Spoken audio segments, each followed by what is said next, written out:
Hi everyone. तर काल होता माझा वर्कशॉप डे. काल मी सस्पेन्शन ट्रेनिंगचा वर्कशॉप घेतला आणि हा बघा मॅन बिहाइंड माय बॅक. तर अक्षयला असं वाटतं अरे यार काय एवढं सकाळी सकाळी उठवलं, कारण की आज 10 वाजताचा वर्कशॉप होता ना. त्याच्यानंतर आम्ही स्पॉटवर पोचलो. बघते तर काय स्टुडंट येऊन पहिलाच बसलेत, मोबाईलमध्ये टाईमपास करत होते. त्यानंतर आम्ही फटाफट सेटअप करायचं स्टार्ट केलं आणि अक्षय तिथे जाऊन बघतोय ॲज अ लेक्चरर मी कसं दिसतोय. त्याच्यानंतर एंट्री मारली मी. एंट्री मारल्यावर सगळ्यात पहिलं तर मी चेक करत होती की माईकवर आवाज जातोय का. तर हाय हॅलो करत होते, तर ते त्यांना वाटलं की लेक्चर स्टार्ट करते. बट मी बोलली अरे यार कॅमेरा चेक करत होती. मग फायनली मी लेक्चर घ्यायला सुरुवात केली. सगळं सस्पेन्शन ट्रेनरबद्दल इंट्रोडक्शन बेनिफिट वगैरे सांगितले.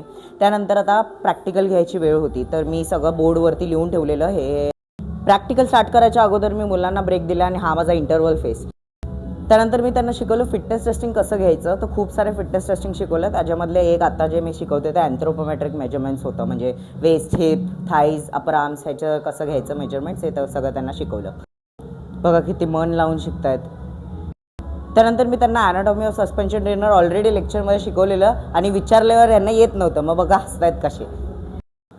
मग काय करणार आता समजलं नाही म्हणून परत एकदा रिपीट केलं आणि त्यांचं रिव्हिजन घेतलं.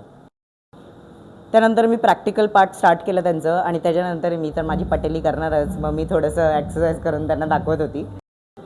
त्यानंतर मुलं खूप मनापासून नोट्स वगैरे लिहत होती व्यवस्थित. तर तुम्ही बघतच असाल किती व्यवस्थित लिहित आहे. त्यानंतर लास्टचं पार्ट घ्यायला विसरली आहे, कारण की मी नंतर खूप बिझी झाली सगळं अरेंजमेंट्स वगैरे करण्यात.